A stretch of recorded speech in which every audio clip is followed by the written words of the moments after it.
Innal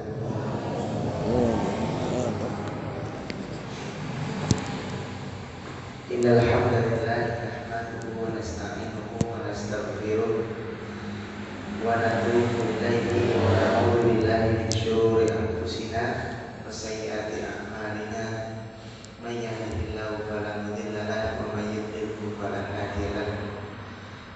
Wassalatu wassalamu ala nabiyyina wa habibina wa syafi'ina Muhammadin sallallahu alaihi wasallam wa ala alihi wa sahbihi wa man tabi'ahum bi ihsanin ila yaumil qiyamah. Amma ba'du. Jamaah salat subuh Masjid Nurul Iman Negeri Sakti Sawaran, semoga senantiasa dirahmati oleh Allah Subhanahu wa taala. Mendengar tadi moderator menyampaikan semangat dan antusias warga untuk menunaikan sholat subuh berjamaah, ini merupakan sebuah indikasi, merupakan sebuah ciri khas di mana insya Allah rahmat Allah Subhanahu wa taala akan turun di masjid ini, di desa ini, dan untuk kita semua, insya Allah. Amin ya rabbal alamin. Karena Bapak Ibu sekalian, Nabi kita Nabi Muhammad SAW bersabda, "Raka'atul fajr khairun minad dunya wa ma fiha." 2 rakaat sebelum fajar dan sholat subuh itu juga itu ternyata lebih baik dari dunia dan seisi. Artinya Bapak Ibu sekalian, moga-moga dengan langkah kaki kita menuju masjid ini merupakan amalan terbaik, merupakan amalan yang menjadi pembuka atau menjadi fasilitas kita nanti bertemu dengan bulan Ramadan. Amin ya rabbal alamin. Bapak Ibu yang dirahmati oleh Allah Subhanahu wa taala, sebelum kita sampai pada tema dakwah dari hati, maka mari kita renungkan dulu, kita refleksikan dulu tentang bagaimana hidayah atau Islam itu masuk ke dalam diri kita, masuk ke dalam hati kita. Bapak Ibu masih ada yang ingat kapan melafalkan kalimat syahadat? Masih ada yang ingat umur berapa? Kemudian kapan? Masih ada yang ingat ya kira-kira? Masih? Ya, inilah tanda bahwa ternyata ketika kita merenungkan tentang dakwah itu berarti ada kaitannya dengan hidayah. Bapak Ibu yang dirahmati Allah Subhanahu wa taala, jamaah salat subuh Masjid Nurul Iman, ternyata antara dakwah dengan hidayah, karena tema kita ini adalah dakwah dari hati. Dakwah dengan hidayah itu ternyata ada kaitannya. Jadi kalau misalnya hidayah itu adalah hak setiap makhluk Allah Subhanahu wa taala, dan hidayah itu adalah perantara turunnya kasih sayang Allah Subhanahu wa taala kepada hamba-Nya. Nah, prosesnya itu melalui dakwah namanya. Jadi kalau hidayah itu adalah merupakan karunia Allah Subhanahu wa taala, sebagaimana rezeki itu adalah karunia Allah Subhanahu wa taala, artinya itu adalah hak setiap hamba-Nya. Rezeki, semua hamba mendapatkan rezekinya, sudah dicatat rezekinya. Tetapi untuk mencapai rezeki itu, untuk mendapatkan rezeki itu, maka setiap hamba harus berikhtiar, harus berupaya, berusaha. Namun begitu juga dengan hidayah. Hidayah adalah rezeki. Hidayah adalah hak setiap hamba Allah Subhanahu wa taala. Cara mendapatkannya atau proses adanya hidayah itu turun sampai kemudian dirasakan oleh melalui proses yang namanya dakwah. Maka dakwah itu ada dai, yaitu yang mendakwahkan, ada mad'u yang didakwahkan, ada dakwah itu sendiri sebagai prosesnya, sebagai konteksnya, sebagai teksnya. Maka Bapak Ibu yang dirahmati Allah Subhanahu wa taala, oleh karenanya Allah Subhanahu wa taala menurunkan, mengutus setiap kaum, setiap umat itu seorang nabi, seorang rasul. Agar apa?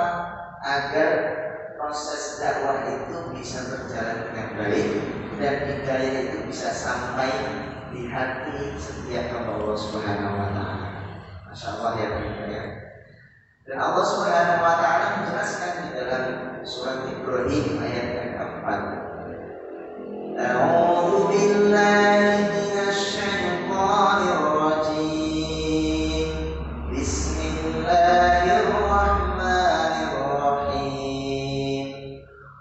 Wa ma arsalna min rasulin illa bilisani qaumihim liyubayyina lahum wa yudhillullahu man yasha' wa yahdi man yasha'. Yang artinya tidaklah Allah Subhanahu wa taala memutus seorang rasul, seorang nabi illa bilisani qaumihim, kecuali dengan bahasa kaum itu, kecuali dengan bahasa penduduk tersebut, kecuali dengan bahasa desa tersebut. Liyubayyina lahum, supaya rasul tadi, nabi tersebut dapat menjelaskan kepada umatnya, kepada penduduknya tentang Islam, tentang hidayah sesuai dengan cara penduduk atau umatnya berkata dan memahami bahasanya. Masya Allah ya. Jadi Nabi dan Rasul itu diutus kepada satu kaum, suatu negeri, suatu daerah itu dengan bahasa penduduk tersebut. Liyubayyina, agar mereka mendapatkan pencerahan, agar mereka memahami apa yang dibawa oleh Rasul, apa yang dibawa oleh Nabi tersebut berupa dakwah itu. Maka jemaah yang dirahmati Allah Subhanahu wa taala, pertanyaan dari kita begini. Nah, terus Ustaz, bagaimana nih misalnya Nabi kita Nabi Muhammad SAW sudah wafat, lalu siapa yang meneruskan dakwah itu? Bukankah tidak ada Nabi setelah Nabi Muhammad SAW? Masya Allah ya, ini pertanyaannya yang menjadi nanti motivasi untuk kita semua, sehingga kita bergerak berdakwah dari hati. Jadi Masya Allah, ya pertanyaan yang sangat mulia sekali, yang bagus sekali. Ya juga ya kalau begitu. Maka jemaah yang dirahmati Allah Subhanahu wa taala, suatu kali itu Nabi Muhammad SAW pernah beliau bersama para sahabat lainnya. Beliau kemudian bersabda begini kepada itu sekalian, "Ana mushtaqun bi ikhwani."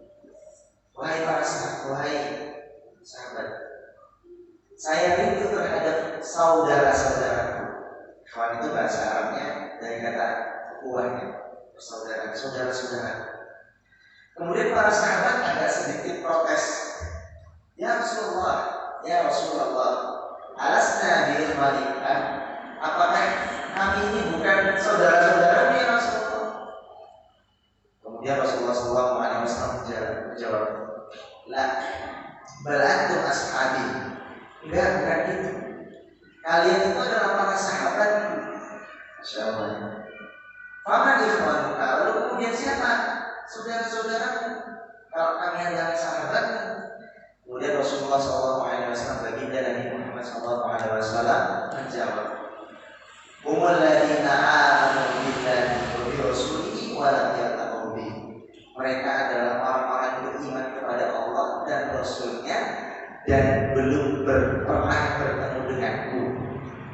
Kami bilang ya, mereka adalah orang yang beriman kepada Allah dan Rasulnya, tetapi mereka belum pernah bertemu denganku, belum pernah bertemu dengan Nabi Muhammad SAW. Tapi mereka beriman, tetapi beriman. Masya Allah. Siapa lagi kalau bukan kita hadirin yang dirahmati Allah Subhanahu wa taala. Moga-moga kita termasuk ikhwan di Nabi Muhammad SAW. Amin ya rabbal alamin. Oleh karenanya Nabi Muhammad SAW kemudian mengatakan begini, kalau seandainya kalian para sahabat itu kemudian beriman kepada Nabi Muhammad SAW karena memang ada aku, ada Nabi Muhammad SAW, sedangkan umat setelah aku wafat nanti mereka beriman tapi tidak ada Nabi Muhammad SAW.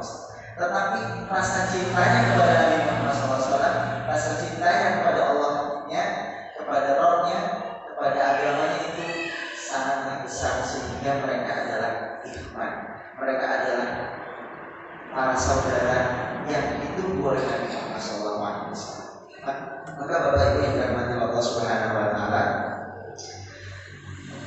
ketika Nabi Muhammad SAW itu beliau wafat, menjelang wafat, itu kan beliau menjelang wafatnya dipangku oleh istri beliau yang bernama Sayyidah Aisyah radhiyallahu taala anha.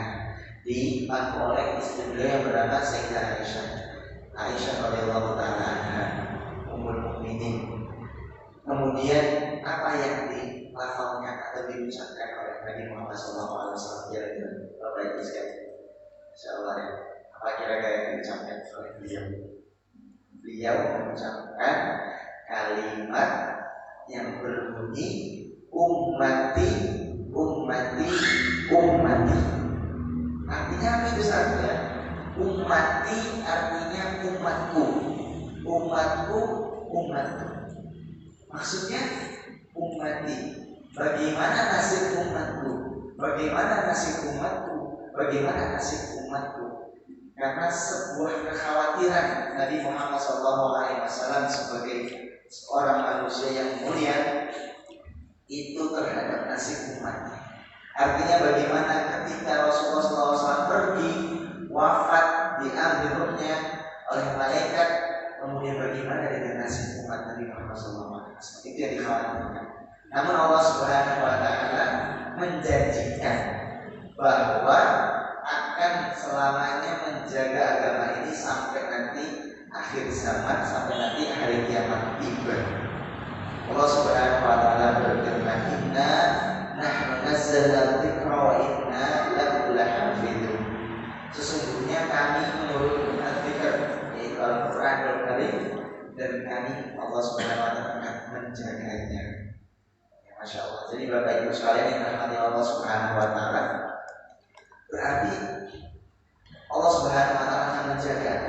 Dengan apa perantaranya? Dengan adanya para dai-dai setelah Rasulullah SAW wafat.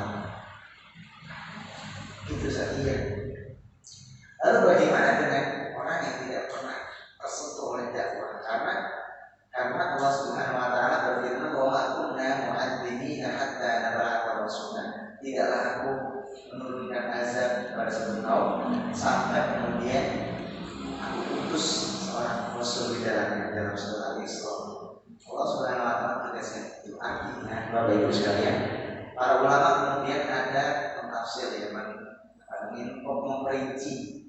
Ada istilahnya mumtahanin, orang-orang yang diuji, artinya orang-orang yang belum pernah tersampaikan dakwah di pelosok negeri sana, di daerah-daerah terpencil, maka mereka kategorinya mumtahanin. Mumtahanin itu orang yang nanti di akhirat akan diuji oleh Allah Subhanahu wa taala. Diperintahkan nanti masuk ketika diperlihatkan surga dan neraka, diperlihatkanlah neraka, kemudian disuruh masuk ke dalamnya. Kemudian ketika taat, maka neraka itu akan baik baginya, masuk menjadi surga. Kemudian kalau dia tidak, maka dia akan masuk ke dalam neraka. Artinya apa? Ketika bertemu atau bertawajud dengan Allah Subhanahu wa taala di akhirat nanti, ketika taat, maka insya Allah di dunia juga akan taat. Itu namanya mumtahanin. Itu nanti ada sendiri penjelasannya oleh para ulama. Ala kulli hal, Bapak Ibu sekalian yang Allah Subhanahu wa taala.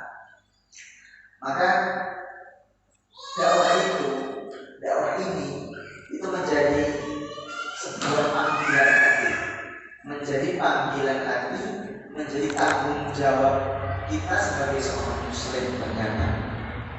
Maksudnya kalau satu panggilan hati ya, karena begini, karena ketika kita melafalkan asyhadu an la ilaha illallah wa asyhadu anna muhammadar rasulullah, itu artinya tanggung jawab dakwah itu sudah otomatis melekat pada diri kita. Begitu iya. Siapapun dan apapun profesinya, tidak harus ustaz, tidak harus kiai, tidak harus syekh, tidak harus ulama. Kalau untuk urusan dakwah, begitu iya. Karena Allah Subhanahu wa taala menyebutkan secara umum ila sabilillah. Nanti ada penjelasannya.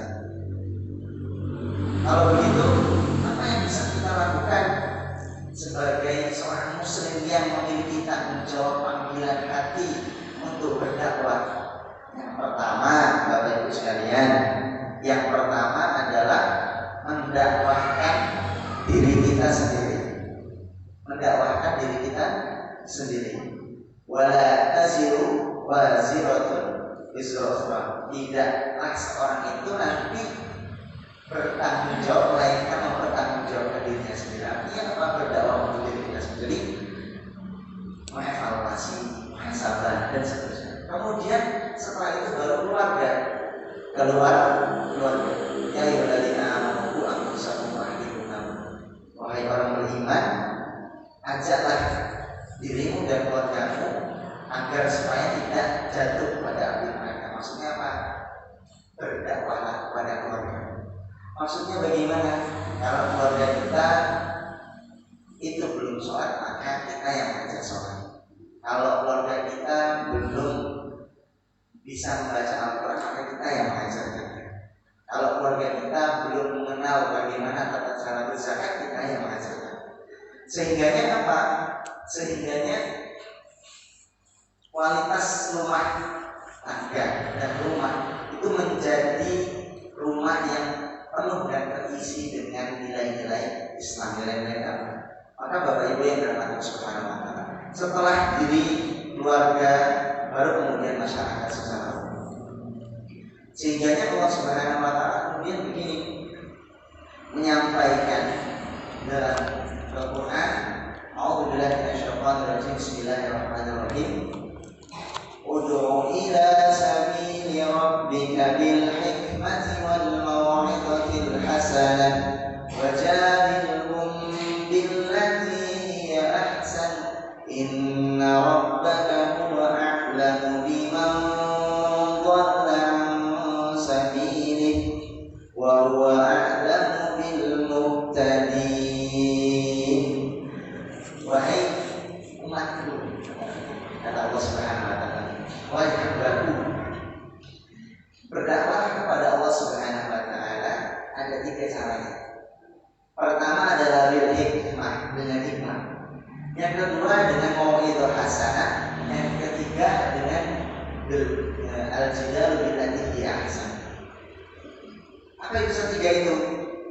Yang pertama, Bapak Ibu sekalian, al-hikmah itu adalah bagaimana ketika kita sebagai seorang muslim, maka bagaimana agar kesolihan dan kesolihan ibu-ibu, kesolihan bapak-bapak, kesolihan ibu-ibu itu tidak hanya dimiliki oleh diri kita sendiri.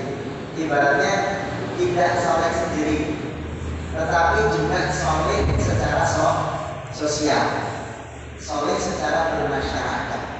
Artinya bagaimana agar menularkan kesolehan itu kepada orang lain dengan hikmah. Jadi berhikmah itu lebih kepada efek karena akhlak karimah.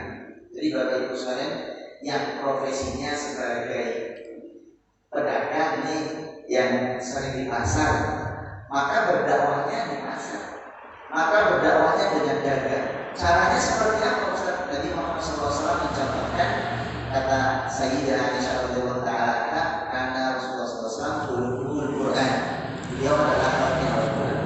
Jadi mulai dari ketika bertemu, misalnya Bapak Ibu sekalian nanti habis dari masjid dari Nurul Iman, setelah subuh berjamaah bertemu dengan orang lain yang profesinya sebagai pedagang di pasar atau online, itu menyapa, assalamualaikum warahmatullahi wabarakatuh, senyum kita pada orang lain adalah sedekah. Kemudian ketika berdagang jujur, ketika berdagang itu amanah, ketika di pasar bermuamalah dengan baik dengan orang lain, masya Allah. Itu hikmah seperti itu. Jadi nanti orang lain akan melihat begini, oh itu bapak itu, ibu itu, masya Allah ya, itu kok bagus sekali ketika di pasar. Ternyata pas dilihat bapak ibu adalah jamaah masih beriman. Oh masya Allah, ternyata jamaah masih beriman, pantesan ya, bagus akhlaknya. Orang nanti tidak akan mendengar ucapan kita tapi akhlak. Kalau bapak ibu sebagai guru, maka ketika di sekolah, di kampus, maka menjadi guru yang paling baik, yang paling sopan, yang paling ramah, yang paling kasih sayang, yang paling menghargai, yang paling melaksanakan ketaatan sholat tepat waktu dan sebagainya. Jadi akhlak itu akan kemudian dipandang oleh orang lain, dilihat oleh orang lain, sehingga orang akan tertarik dengan Islam, orang akan tertarik dengan ketaatan, orang akan tertarik dengan dakwah. Kalau profesinya sebagai petani, maka ketika di sawah menjadi seorang muslim yang paling baik. Ketika di sawah, maka ketika bertani dia perkataannya jujur. Ketika sudah panen disisihkan untuk dizakatkan. Ketika sudah ternyata gagal panen, bersyukur. Ini kemudian juga ini hikmahnya akan dirasakan oleh orang lain sehingga orang tersentuh. Orang kemudian terpanggil, wah kalau begitu saya mau seperti bapak itulah, mau seperti ibu itulah. Gimana caranya ya? Oh ternyata sholatnya di Masjidil Iman, ibadahnya rajin, subuhnya kencang, masya Allah. Itu akhirnya menjadi nilai-nilai. Dan dimanapun bapak ibu sekalian bisa kita aplikasikan di kantor, kemudian di bangunan yang profesinya sebagai bangunan, kemudian dimanapun itu. Maka hikmah bisa didapatkan. Kemudian yang kedua, bapak ibu sekalian, yang selanjutnya adalah mau'idhah hasanah. Mau'idhah hasanah itu pesan-pesan baik.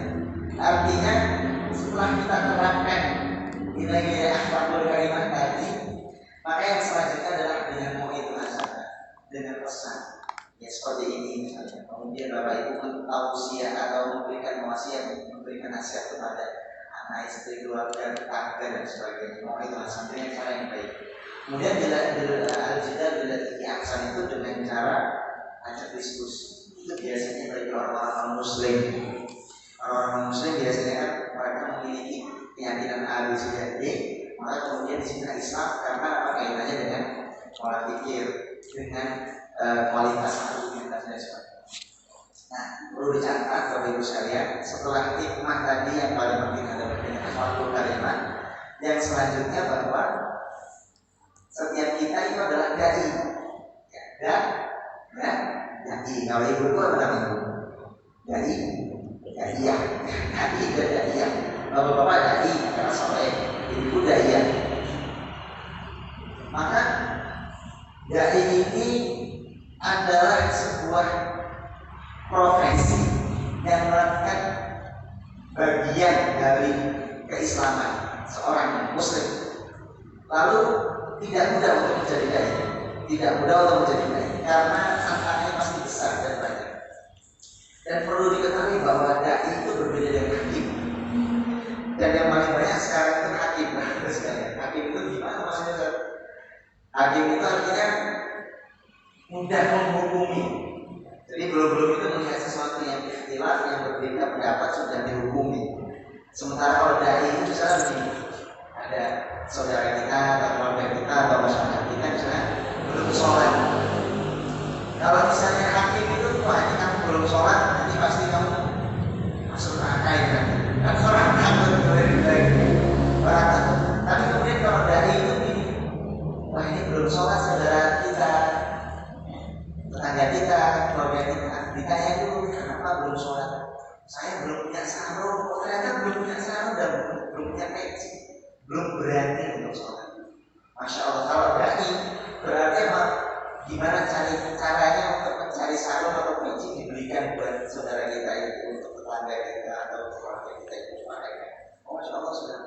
sudah bisa pakai sarung, sudah punya pakai baju.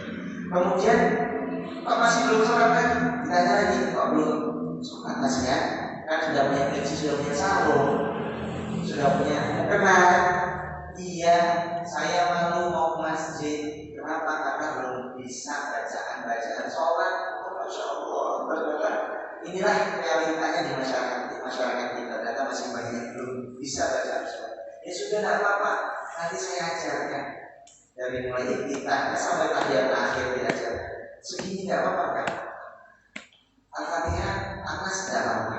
Akhirnya Masya Allah berangkat. Dan ketika berangkat Bapak Ibu sekalian, itulah yang membedakan antara dai dengan hakim. Kalau hakim itu langsung menghukum yang lain tidak sementara begini. Tapi kalau dai mencari tahu dulu kenapa, apa sebabnya, diberikan solusi, dibantu. Dan kalau bisa seperti itu Bapak Ibu sekalian, Nabi Muhammad SAW menjanjikan gini. Kalau ada saudari kita juga seperti itu, Nabi Muhammad SAW menjanjikan gini. Man dalla ala khairin falahu ajru fa'ilihi min ghairi an yanqusa min ujurihim syai'un. Barang siapa yang ngajak kepada kebaikan, kemudian orang itu mengikuti kebaikan apa yang kita ajak, masyaallah. Falahu ajru mithlihi. Kemudian orang itu yang ngajak tadi, yang berdakwah tadi, yang ngajak tadi, yang berdakwah dalam pengajian, maka akan mendapatkan pahala dari orang yang melakukannya, yang mengikutinya, tanpa sedikit pun dikurangi pahala.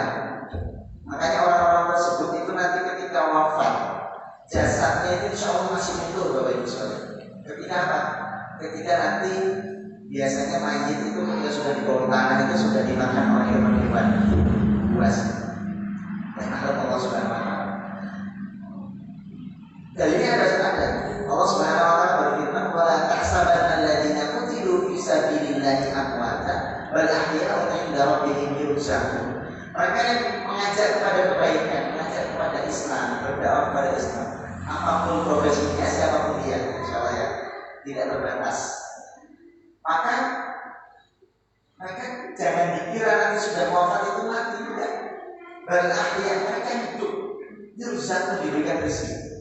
Jadi di Saudi itu Bapak Ibu sekalian, itu seorang profesor Amerika, seorang orang Inggris itu kan bedah. Jadi ada beberapa makam itu dibedah, ternyata jasadnya masih utuh. Jasadnya masih utuh. Dicari ilmunya, ternyata itu nggak ketemu. Kok bisa masih utuh jasadnya?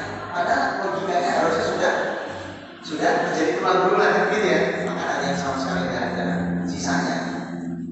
Kemudian disampaikan pada forum ilmuwan, dan di situ ada salah satu ulama, kemudian bilang begini, profesor di agama kami, di agama Islam, bahwa ada beberapa orang yang ketika mereka itu mengajak orang lain berdakwah, maksudnya itu kepada agama Allah Subhanahu Wa Taala, mengajak masuk Islam, mengajak kepada kebaikan, maka jasadnya itu tidak habis dimakan oleh hewan-hewan atau dimakan oleh yang habis di bawah tanahnya. Dan kok bisa begitu ya? Karena kami meyakini begini, makhluk-makhluk yang ada yang menggerogoti mayat itu adalah makhluknya Tuhan kami, Allah Subhanahu Wa Taala. Dan ketika Allah Subhanahu Wa Taala mengatakan kun fayakun, Allah mengatakan jangan dimakan dengan ayat tadi, maka juga tidak akan pernah dimakan. Maka harus itu subhanallah. Maka Bapak Ibu dari Allah Subhanahu Wa Taala, closingnya, penutupnya, oleh karenanya ini menjadi sebuah motivasi bagi kita semuanya ya Bapak Ibu sekalian. Tadi diulang bahwa berdakwah, mengajak kepada kebaikan, mengajak kepada ketaatan, mengajak kepada Islam, itu adalah tanggung jawab kita sebagai seorang muslim yang melekat, karena kesolidan kita itu harus dijelaskan. Dan Bapak Ibu sekalian, apapun profesinya, gurukah, petanikah, pedagangkah, bangunankah, apapun itu semua bisa melakukan dakwah bil hikmah, dengan akhlak karimah, dengan pesan-pesan yang baik dan dengan akhlak yang baik, sehingga orang kemudian terpanjat oleh kita sebagai seorang muslim. Semoga Allah Subhanahu Wa Taala menjadikan kita semua jamaah masih beriman adalah para dai-dai, sehingga nanti ketika wafat nanti kita punya amal jariah. Allahumma Wabillahi taufiq wal hidayah. Wassalamualaikum warahmatullahi wabarakatuh.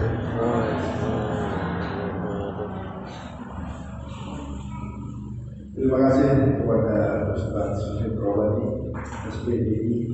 Alhamdulillah beliau mengajarkan kita untuk dakwah mulai dari diri kita sendiri. Minimal dakwah mengingatkan keluarga kita, mengajak kebaikan kepada keluarga kita.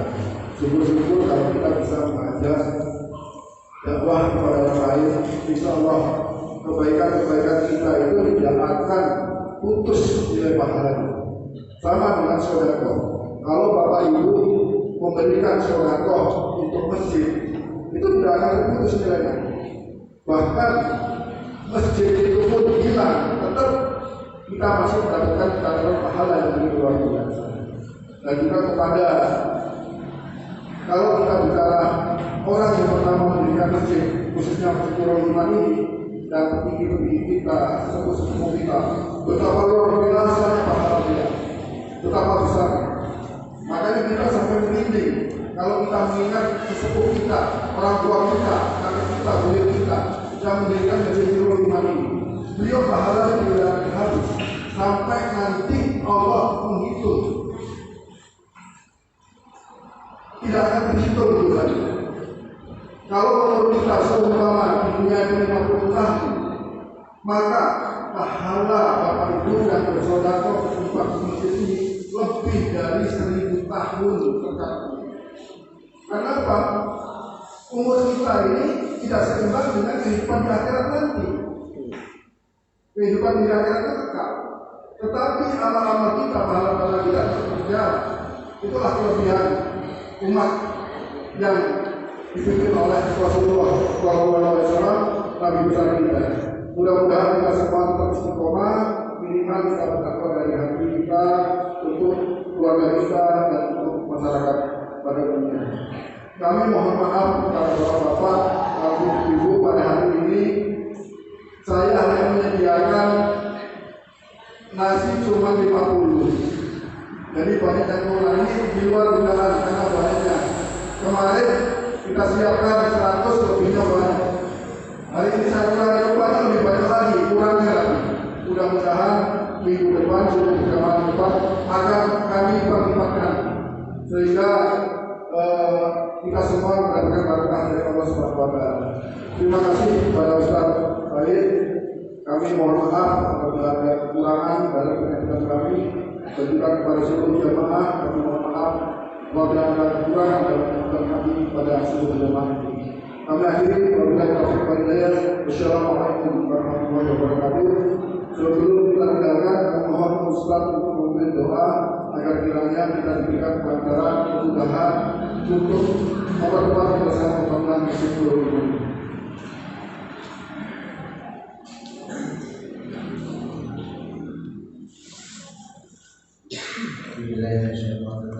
Bismillahirrahmanirrahim. Alhamdulillahirabbil alamin. Arrahmanir rahim. Maliki yaumiddin. Iyyaka na'budu wa iyyaka nasta'in. Ihdinas siratal mustaqim. Siratal ladzina an'amta 'alaihim ghairil maghdubi 'alaihim waladdallin. Ya arhamar rahimin. Allahumma lakal hamdu kulluh wa lakal fadlu kulluh wa biyadikal khairu kulluh. La ilaha illa anta subhanaka inna kunna minadh dhalimin. Allahumma iyyaka na'budu wa laka nusalli wa nasjud wa ilaika nas'a wa nahfid narju rahmataka wa nakhsha 'adzabak ya rabbal alamin ya rabbal alamin. Allahumma hamdan katsirin hamdan na'imin hamdan mubarak mazidan ya rabbana lakal hamdu kama yanbaghi li jalali wajhikal karim wa 'azimi sultanika. Rabbana ya Allah ya Rahman ya Rahim. Rabbana zalamna anfusana wa illam taghfir lana wa tarhamna lanakunanna minal khasirin. Allahumma arhamna ma'al marhumin wa waj'alna minal marzuqin. Allahumma arzuqna al-istiqamah warzuqna at-taqwa wal 'afa wal ghina ya rabbal alamin. Allahumma kaffir 'anna sayyi'atina wa tawaffana ma'al abrar wa tawaffana ma'al abrar. Rabbana ya Allah ya Rahman ya Rahim. Hanya kepadamu kami bersembah, hanya kepadamu kami beribadah, hanya kepadamu kami bersujud, dan hanya kepadamu kami sholat ya Allah. Ya Allah ya Rahman ya Rahim. Rizkikanlah kepada kami keistiqomahan, rizkikanlah kepada kami ketakwaan, rizkikanlah kepada kami ampunan ya Allah, dan rizkikanlah kepada kami kesabaran.